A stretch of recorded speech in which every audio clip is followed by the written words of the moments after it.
Hi class, welcome to our part 3 for the Lab0, our orientation.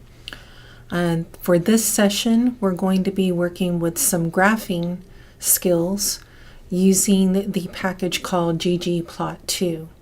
So just a quick overview of what we're doing today. The introduction to ggplot2. It's also part of the tidyverse system.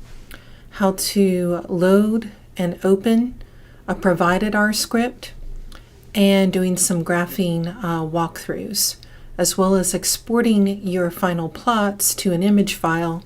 That way you're able to incorporate them into any homework or submission or anything like that you're working with data. So, getting started, we are going back to the tidyverse. Again, tidyverse is a collection of R packages that are super handy, and the one we're looking at today is called ggplot2. And again, it's got a really nice cheat sheet for it and some information, and you can do more than what I'm introducing you to in this orientation series if you look at some of the other tutorials and videos and stuff like that about ggplot. So to get ready for this lab, you need to go to Canvas and download the R script, which is called L0 ggplot. And you're going to put this into your working files folder. So I'll go do that as well so you can see what it looks like. So in Canvas, you'll go to the modules area and to the topic labs and homework, the foundations page. On that page, we'll have the topics that are a part of foundations, the course intro, the R and SPSS orientation, and the preliminary tasks. In R and SPSS orientation, you want to navigate to where the R script file for Lab0 ggplot is at, and that's where we'll download it. It's okay that the document cannot be previewed. It's not a file type that Canvas knows anything to do with. So don't worry about that. You're just going to download the file and then go over to your files in your downloads and put your R script file into wherever your working file folder is that we made on a previous one. So L0 ggplot R. Then you can open it in RStudio. So I went into RStudio first, and because it's in the folder that is already the globally recognized working directory, it's already there, ggplot.r, that was just put there like right now. But before I keep going on this, I wanted to also show you how to bring in a R script if you're using RStudio on the cloud. So I'm going to go back over there and go to RStudio Cloud. And what you do,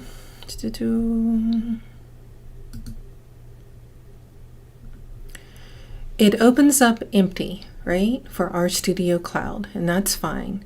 In here in your files area, you're looking for the upload button. So go to that, choose a file from your computer to upload, and then just go on to either where you downloaded it or to your R stuff folder, wherever you downloaded that R script to use. We're going to open that and say OK, and it loads right up in our files area. Then all you have to do is click it, and it's going to load up into your script area. So that's where you're starting at for this lab, is loading up the script that's already pre-prepared in your script panel. So I'm not going to work in RStudio Cloud. I'm going to work in regular RStudio, and they're the same. So here I am, and I have my L0 ggplot R. Going to the top, I gave myself a title. This is the script to accompany Lab0 R orientation for ggplot. These are my goals. Again, just if you start each script with that kind of self-information, then you're better able to know what you're talking about later when you go look at the script. So those are the same things we mentioned on the PowerPoint, but intro to ggplot, load and prepare the R script file, learn some basic ggplot format. We're going to create scatter plots, bar graphs, box plots, and histograms, and use this thing that they call aesthetics for helping to convey information about the data, helping it make sense to your reader or your viewer. So, some prep work. I want to install the packages that I'm expecting to use, and I'm going to load the data frame MPG.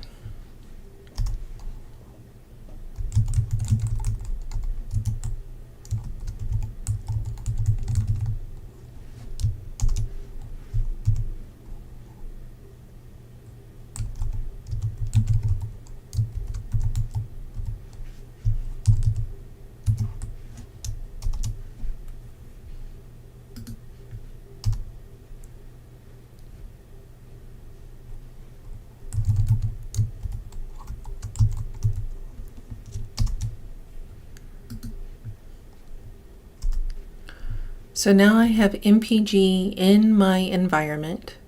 I can see I have 234 observations of 11 variables. I can check out information about the data frame, the variables. I can get more information about the MPG data frame, all of those things that we've already talked about. So moving on, basic ggplot format. Again, when we're working with our code, think of it as we're building layers on top of each other. And that's the same thing we're doing with ggplot. The basic format is we tell R that we're using ggplot. We tell R what data frame we're using. And then we start adding on stuff. We use the add, the plus symbol, and tell R what type of graph we're making. And then the AES stands for aesthetics, and that's like our arguments. What kind of information are we telling R are the aesthetics or the details about the graphics? So we're going to start with just a basic scatter plot here.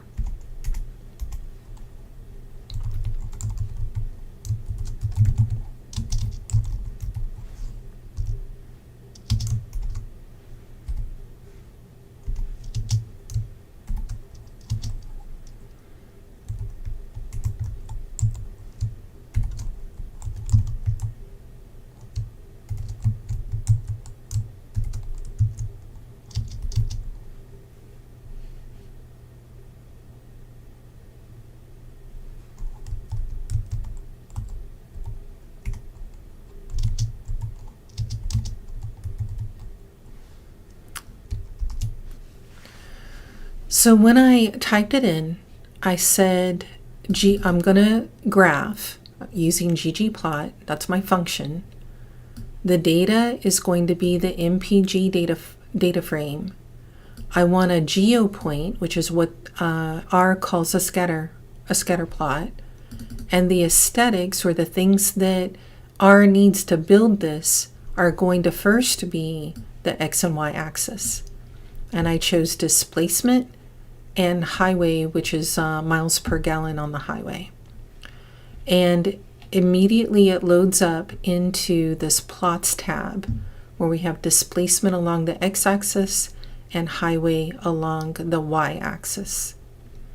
And again, if I want to know more about what those variables are, engine displacement in liters and highway miles per gallon, right? So scatter plots are used when we have two continuous variables and we're looking at that relationship between them, typically. So a correlation where it's positive means they're both going up at the same time. A negative correlation would show a negative trend to a scatter plot, and kind of a flat or very scattery scatter plot is going to indicate no relationship between those variables. So this one shows a slight negative trend, that as a car has a larger engine, a larger displacement, its highway miles per gallon start going down.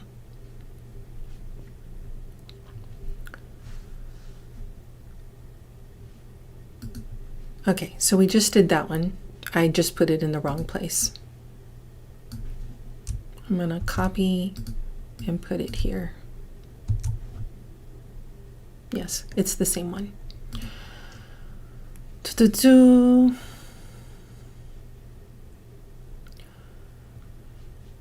Again, looking for the help menu, we can look for it in here. We can use, hey, give me information about that data frame by just putting the question mark and the name of the data frame, and it will do the same thing. It'll take us to the information in the R documentation about that data frame.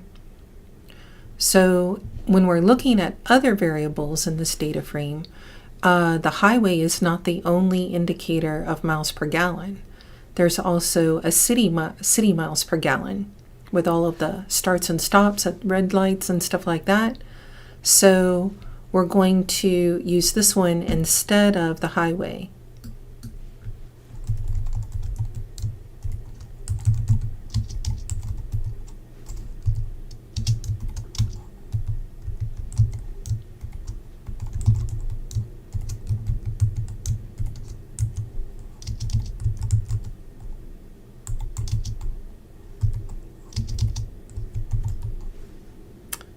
Let's see, did I get it all correct? I spelled all of the variables correctly. Okay. All right, a little different, but still that negative trend on the scatter plot, right? So the next thing you want to look at is applying other attributes, and they're called aesthetics, to the scatter plot so that you can help convey information about the data or about that correlation or relationship, whatever it is you're working with. You can use aesthetics to help convey the information about it. So we can visually set apart by adding a color to a categorical variable name.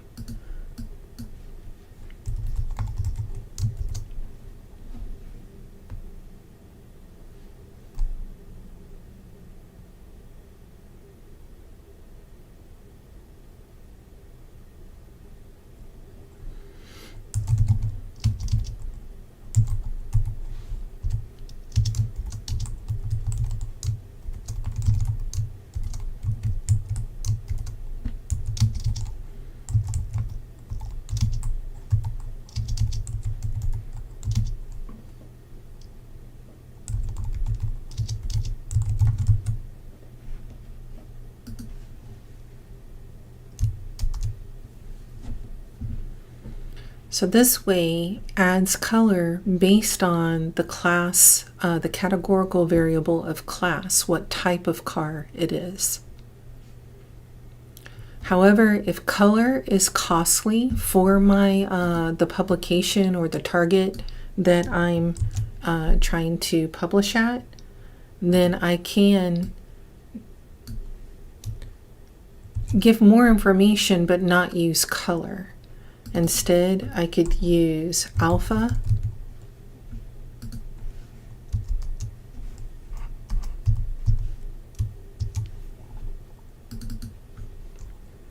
size,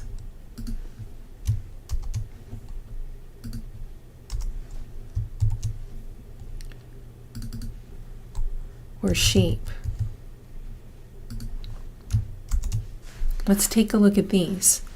Notice in your plots area, you can use these forward and backward arrows to move through your graphs. So here's the one with color. Here's the one with alpha. Here's with size. And this one with shape. So thinking about the structure of the data frame and that class variable, which option would you use for a clean black and white figure? There's not necessarily a right answer, but there's better answers than other. But think about it and think about when you're trying to convey information, how would you get a clean, easy to read figure for your reader or your audience? This is probably a good place to save your script when you're working with different projects. You want to every once in a while go ahead and save so you don't lose track of it. Next thing I want you to try is fitting a line to the scatter plot. If you've looked at several correlation or scatter plot type graphics, a lot of times you'll see a line of best fit. And again, what we're doing is just building that graphic in layers. First telling R about that we're going to do a graph, what data it is, what type of graph it is, and then layering on top all the different attributes that we want part of that graph. So let's start with the first scatter plot. So it was the one with displacement and highway miles per gallon.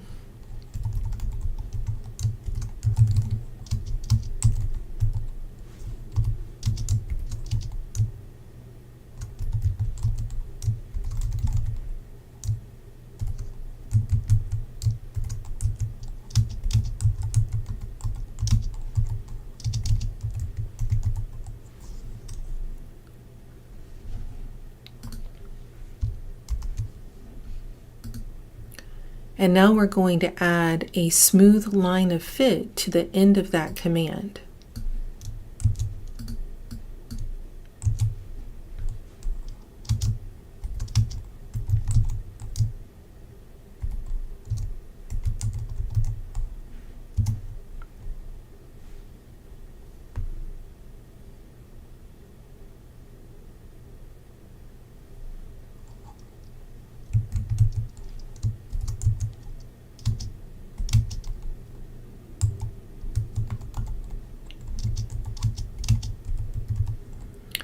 Notice how I'm running out of room.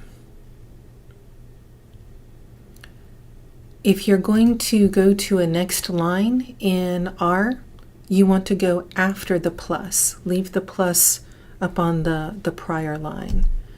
And you'll notice that it automatically indents the next line because it's still going.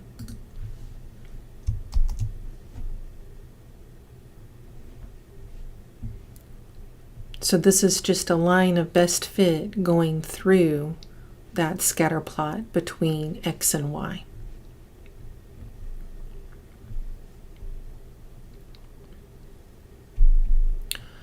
There's a lot more that you can do with scatter plots. You can remove that standard error shading so that you only have the line. You could have different lines according to the categorical level. So more than one line, one for the two-seaters, one for the compact car, and all of that. So you can do a lot more, and all you're doing is layering on each time.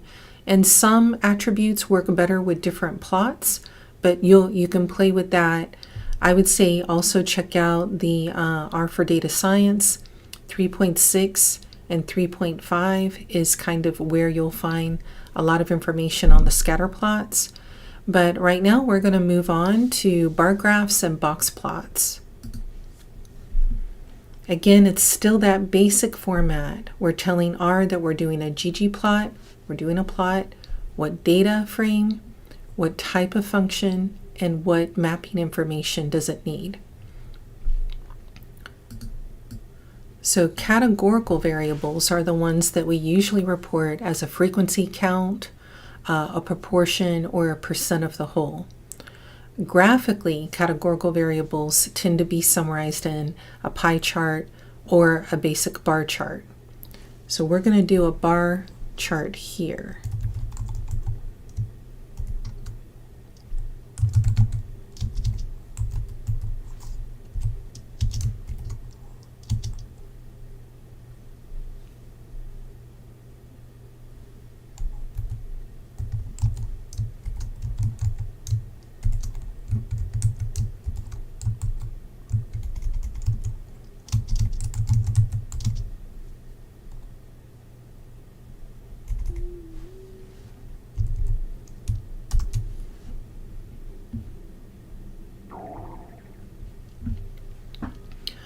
Alrighty, so we have our count of how many of each type of car, each class of car, is in that data set of 234. If we have an additional categorical variable that we want reflected in that chart, we just layer it on top of that. So what we'll do is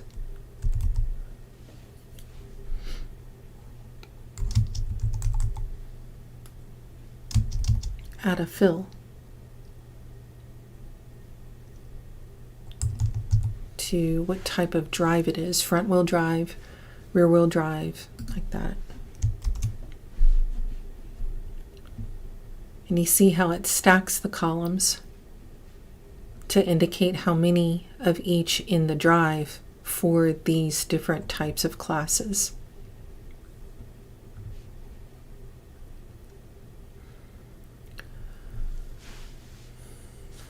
So what if we want a continuous variable's outcome means for each level within that category? For example, instead of how many in each class of car, I want the average displacement for each class of car. So the class of car is my categorical variable, but then I want to know the average displacement. And for that kind of graphic, we're going to need the graphic called geom column.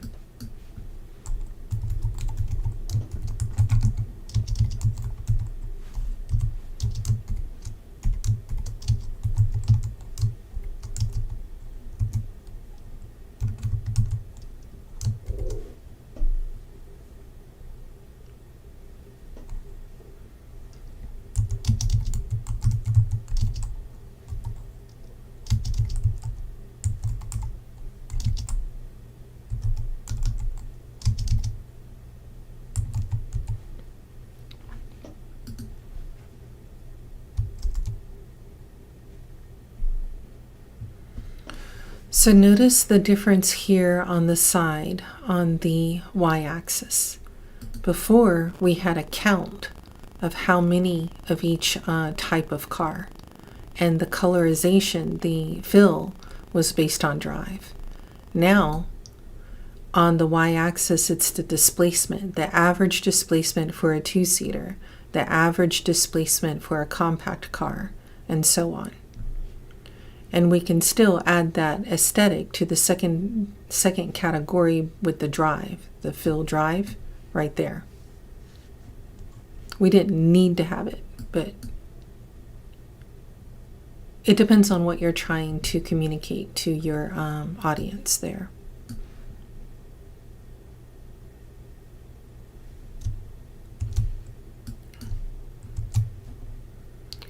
Okay.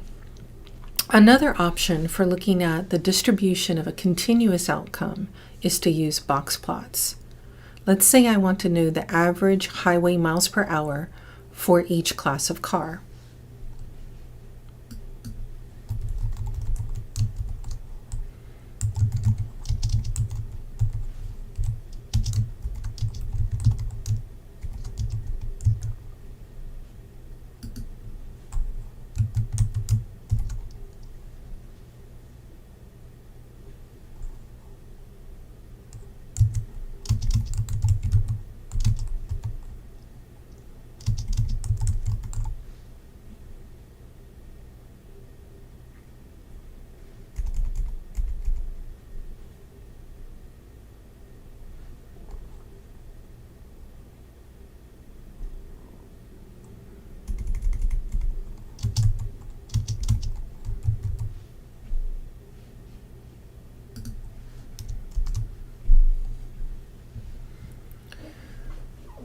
So now I have my box plot, and the main bar in the middle is the mean, with the quartiles on each side, outliers way out there for each class of car.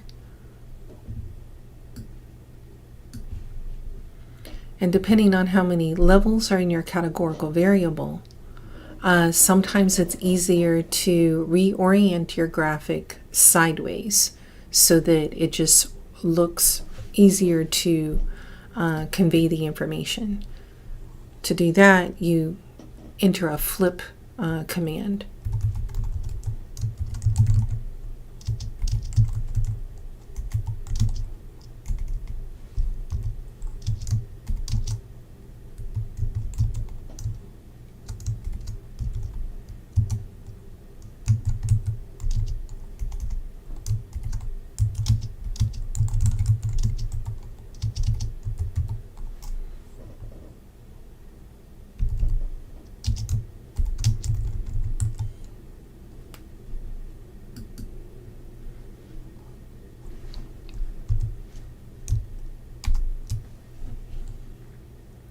See how that's somewhat an easier read than before when they were so like squatty. It's hard to tell what they're doing there.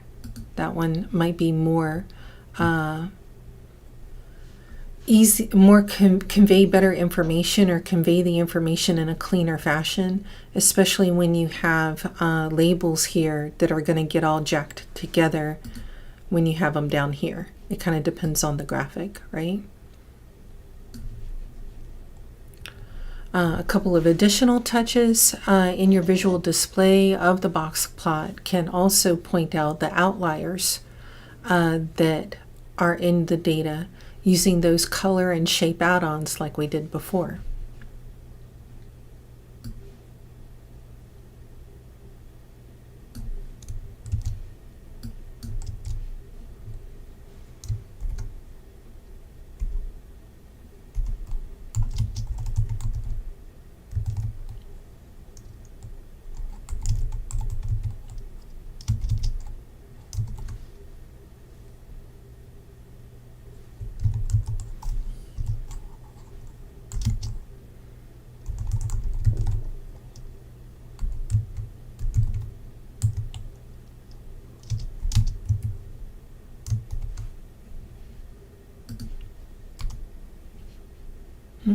See the X's again? And when it sees something that is off, it says it doesn't like that. So I'm going to take out that. It's kind of long for a line. I could maybe bring it to the next line there. There we go. No, it still doesn't like that. It says I have an extra comma.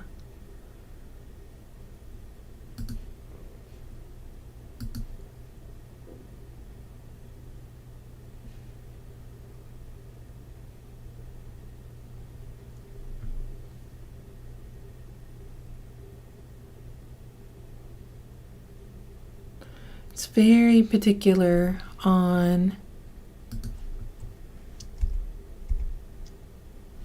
where things should be, right?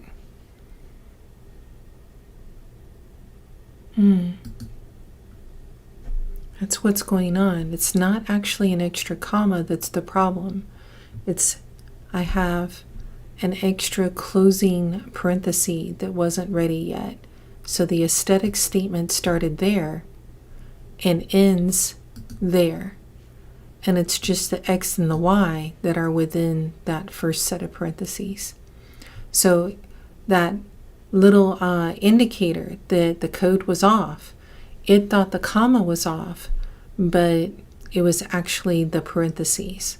But it was good to give me a heads up that something was wrong. So see how now we've made it more obvious where the outliers are.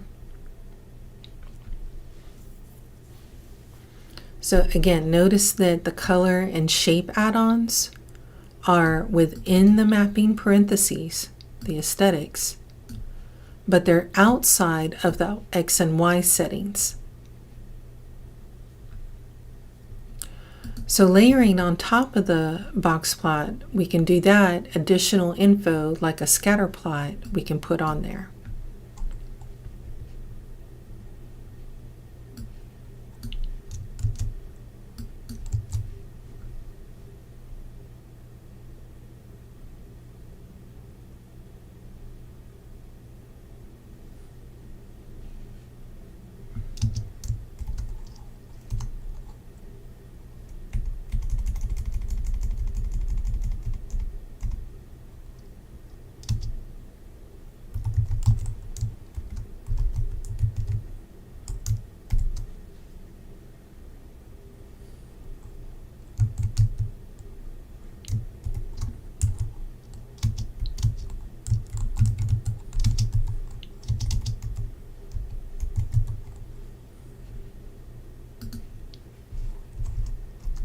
It doesn't like something I'm doing with the X there.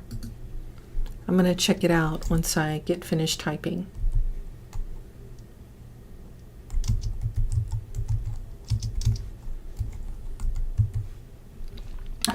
So ggplot data equals MPG, geom box plot, aesthetics of class and highway,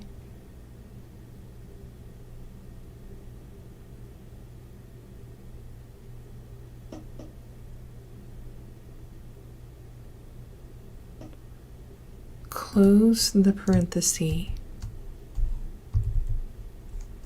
That's better.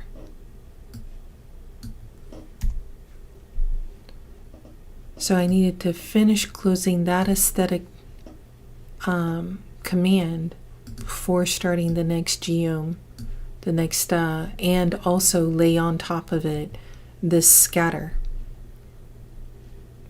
Aesthetic XY with, okay, let's run this. So here's the box plot with scatter plots over it. Scatter grouped by compact cars only and highway miles per gallon. And just taking that code one piece at a time. You see how it gets tricky. We told R that we're going to do a graph. We're going to use this data, do a box plot with class and highway, then add to it a scatter plot called jitter. It's just makes it look more scattery instead of putting the dots right on top of each other. You can get more information in your R4DS at 3.8, but it's funny how it actually looks better to have a more scatter in your scatter plot than when you have so many observations. Okay. So let's go back to those categorical variables. We can use color or fill attributes to the box plot itself. So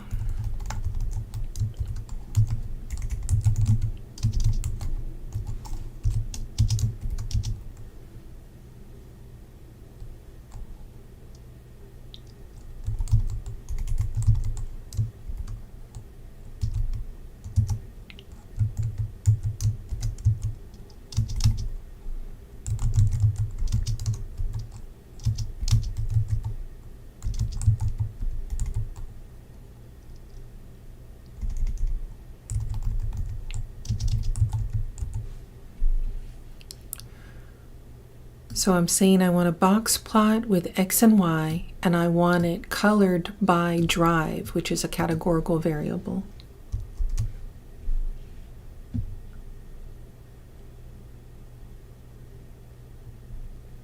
So, cool.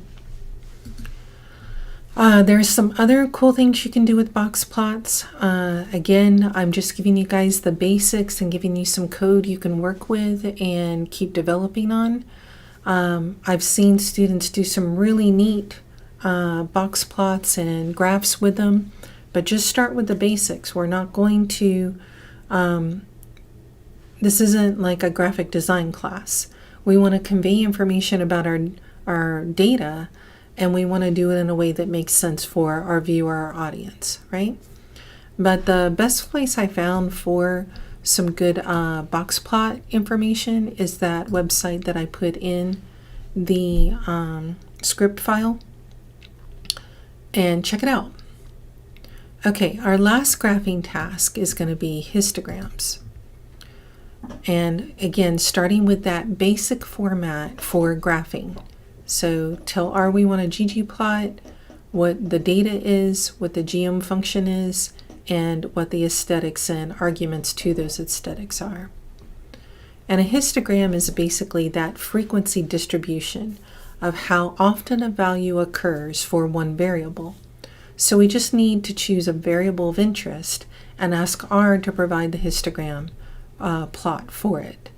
Let's say we want a histogram plot for highway miles per gallon for all of the cars. So no designation, just all of them.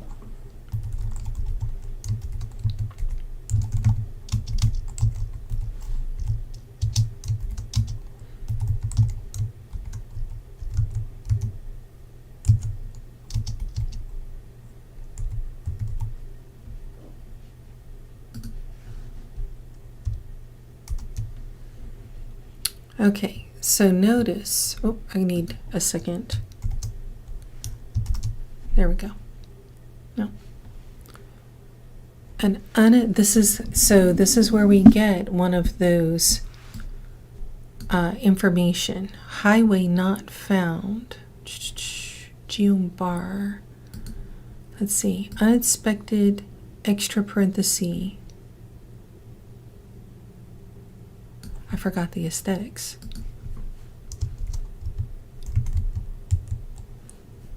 There we go. Yes? No? Maybe? It's still got the X here. See that?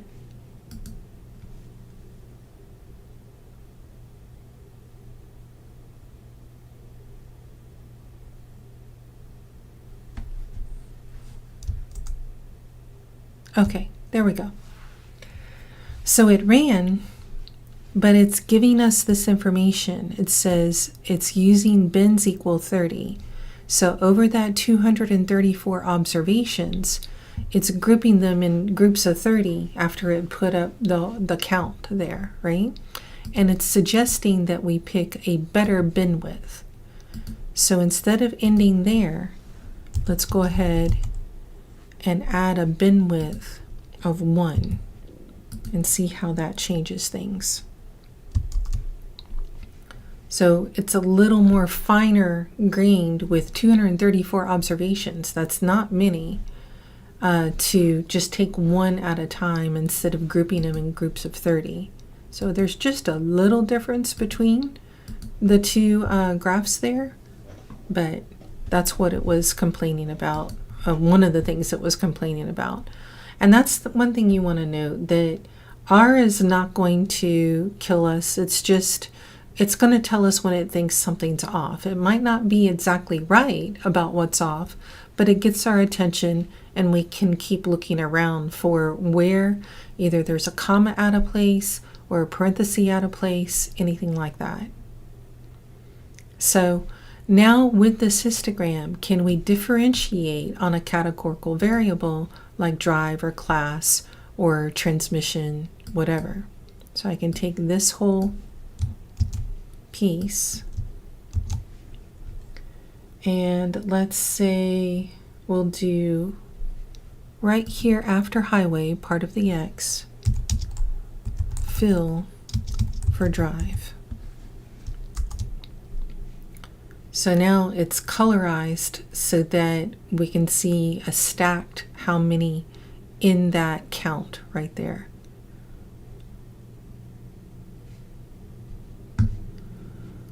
We can differentiate to help the graph communicate better, is the point of that.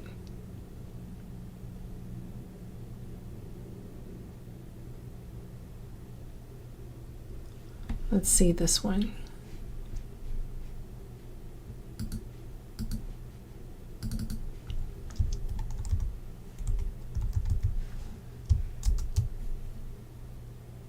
That's interesting. Color instead of fill.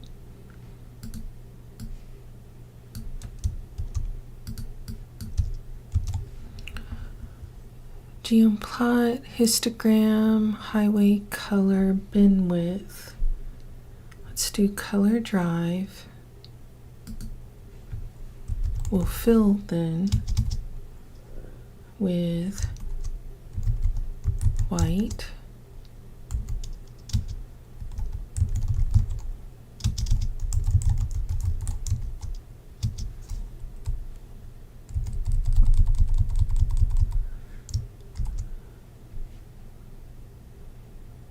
There we go. Let's try this. The position identity is changing a default. A default is stacking on a histogram, just like when we were seeing on the bar graph. So here we're saying color the drive, but fill in the column with white. Position identity, bin width 1. Let's see how that runs. So that's different. Still stacked. So you can play around with it. There's more information about histograms on Google. Like anytime you're running into an issue with some code and you can't figure it out, you can throw it into a Google search and just put like in R at the end of it, or look at what other people have tried to do with it. Usually you can find some help, but it does take some poking around every time. So until you keep using it, and you're going to get faster at it and more adept at it. Again, typically we use histograms to visually inspect our data. Usually in what we do in psychological science is looking at the data to see if it's got a normal distribution of the variables, or if there's a violation of some kind of a distribution that we need to pay attention to. So the last thing I want you to see is if you want to export your plot, all you do is come over to your plots area. You can go to whichever one you like best, and you hit export, and you get the options to save it as a PDF or an image, and you just give it a name and put it in. It's going to go to your directory, that's your working directory. So histogram with color and fill white. Save. And now it's going to be over there in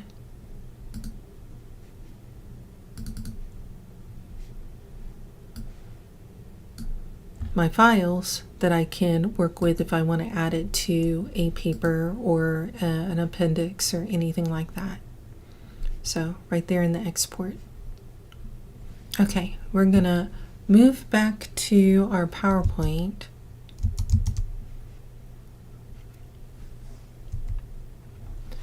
And notice how we did all of our work in the R script. And we'll start moving more into that kind of delivery when we're working with a lab, because all of the information's right there, and it's just extra clicks for you to go back and forth between a PowerPoint and the R script. So when we're doing labs, we're probably going to be doing more coding. What we did here today, introduced a ggplot2 package, worked with an R script file, created some plots and graphs that are typical for us trying to convey information about our data, and learned how to export a plot into an image file for use in other outputs, right? Other deliverables. So typically at the end of your labs, that's when you want to consider your timer has started. I make homework assignments due 1 week after we've talked about the lab. So we'll have a day in our in-class session where we go over any issues you had or any glitches or challenges. We'll dedicate to working on any hitches in this lab for you. And at that time, that's when a week from then is typically when your homework that's associated with this lab will be due. I've set deadlines in Canvas according to when I think we're going to be hitting these in class, but I'm also flexible according to how much time we take either talking about topics or working through labs. So it can move, but it's always a week after we've had a chance to all talk about it in our in-class session. So, hope you enjoyed our little art orientation series, and I'll see you in class.